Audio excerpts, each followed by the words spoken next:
People talk about rock bottom as if it's one catastrophic, insignificant event that you notice when it happens, and it's the bottom of a hole that you dig for yourself, and you can tell when you've hit it, and others can tell when you've hit it, and you have nothing more that you can lose. For me, my rock bottom was continuously lowered throughout my years of addiction. The first time that I was in rehab, I heard a quote, and it stuck with me my entire life. And the quote is, "You know that you've hit rock bottom when your quality of life is falling faster than you can lower your standards." And I think, as any addict can attest, we're really, really good at lowering our standards. Growing up, I was never wanting for anything. I came from a really good family. We all live on the same road in Berlin. My aunt, my uncle, my grandparents, my cousins, my only two cousins who are really close in age. We all grew up together. My parents would have supported me in anything that I wanted or needed, or if I was struggling. When I was 14, I had a very traumatic event happen, and it changed me as a person. I was not as bubbly, I was quieter. My parents knew that something was wrong, but they didn't know what it was, and I wasn't telling them what it was. So once I started getting into middle school and high school, I was very open to trying whatever was available for drugs. It started out with a lot of downers. In that day, people just had pills from their parents and they would give them out, and I would take anything that was given to me to feel less like I felt. And then once I moved out of the house, it just consumed me. I was buying drugs off the street, and it quickly became a problem. I moved out of state, and my parents weren't around to see me face to face, and this was the time before there was video messaging, so all they had was my voice over the phone, and they didn't know that I was spiraling.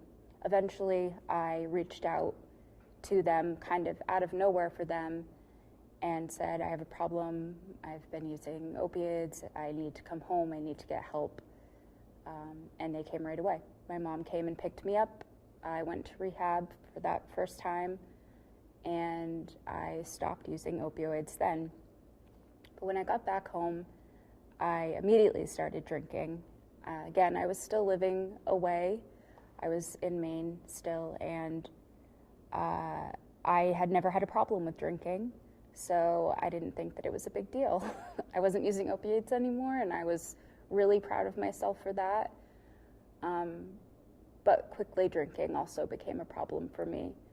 And as I continued drinking, I continued to lower my standards for my quality of life. Once it started to become problematic, I continued drinking. Once I started drinking at work, I continued. I started distancing myself from my family. I would stretch out the times that I would reach out to them so that they couldn't hear what was going on, and I continued. Once I lost my apartment, I continued drinking.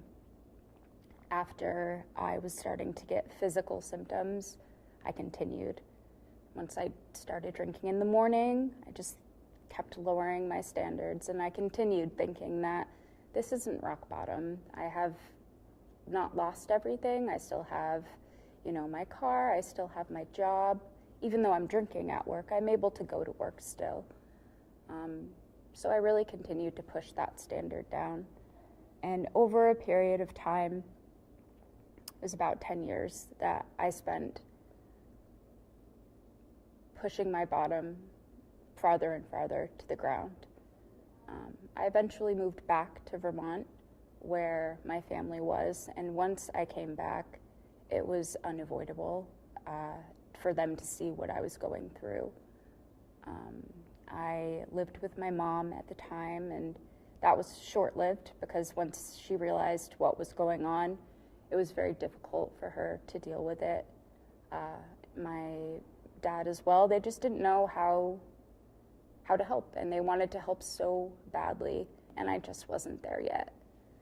So this particular day, my dad came and got me, and I came downstairs and he asked if I was drunk, and I said yes, that I was. And then it was just silence, and in that silence, I had so many things going through my head. I was so ashamed. I felt so much guilt and so much regret and so much anger at myself for letting it get this bad and making my parents be a witness to my demise, basically. And the radio wasn't on, it was just quiet in the car. And as I'm thinking all of these things, I just feel my dad's hand on top of mine. And he didn't say anything. He didn't even look at me.